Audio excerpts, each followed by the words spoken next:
அதாவது நாங்கள் கேட்கின்ற கேள்விகள் எதற்குமே அமைச்சரால் பதில் சொல்ல முடியவில்லை. தற்போது அவர்கள் அறிவித்திருக்கின்ற மானிய கோரிக்கையாகட்டும் அல்லது நிதிநிலை அறிக்கையாகட்டும், அதில் குளங்கள் புதிதாக 75 எடுத்துக் கொள்ளப்படும் என்றார்கள்.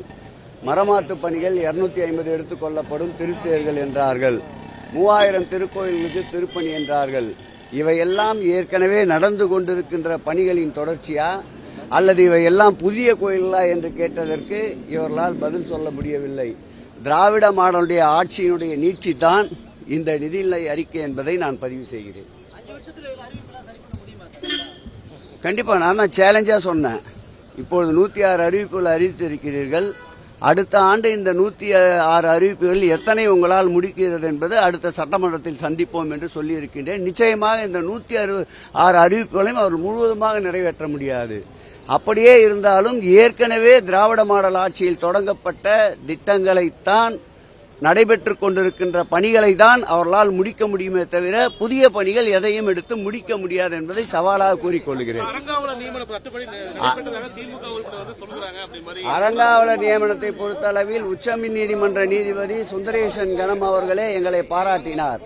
10,000 கோயிலுக்கு அறங்காவலர் குழு நியமனத்தை நாங்கள் செய்திருக்கின்றோம். இந்த ஆட்சியில் அறங்காவலர் குழு நியமனத்திற்காக கோரிய மனுக்கள் அவர்கள் குறிப்பிட்ட தேதி 3 முறை தள்ளி வைத்திருக்கிறார்கள். இந்த அறங்காவலர் குழு விண்ணப்பங்கள் கூட இந்த ஆட்சியில் பெற முடியாத ஒரு சூழ்நிலை தான் நிலவுகிறது. நான் அங்கேதான் சொன்னேன், யார் அழுதார்கள் என்பதை ஆதாரத்தோடு நிரூபியுங்கள், அதற்கு பதில் சொல்ல தயாராக இருக்கிறேன் என்று. இப்போது இருக்கிற அறங்காவலர்களை இவர்கள் மிரட்டி அவர்களை ராஜினாமா செய்ய சொல்லி வலியுறுத்துவதால் தான் அறங்காவலர் குழு உறுப்பினர்களை அழுது கொண்டிருக்கின்றார்கள். அதற்கு தான் நான் பதில் சொன்னேன். அந்தந்த திருக்கோயிலுடைய இணை ஆணையருடைய பணி அது. அவர்கள் பணி நிமித்தத்தின் காரணமாக ஓராண்டு இல்லை என்றாலும் அடுத்த ஆண்டு செய்வார்கள்.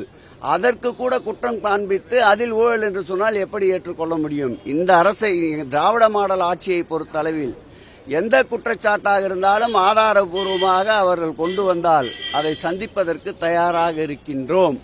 எதற்கும் பயந்து அஞ்சி நடுங்குகின்றவர்கள் அல்ல. எப்பொழுதும் போல் உறுதியாக இருப்போம். எங்களுடைய காலடி சுவடுகள், எங்களுடைய பாதையினுடைய வேகங்கள் இன்னும் அதிகமாகத்தான் இருக்கும்.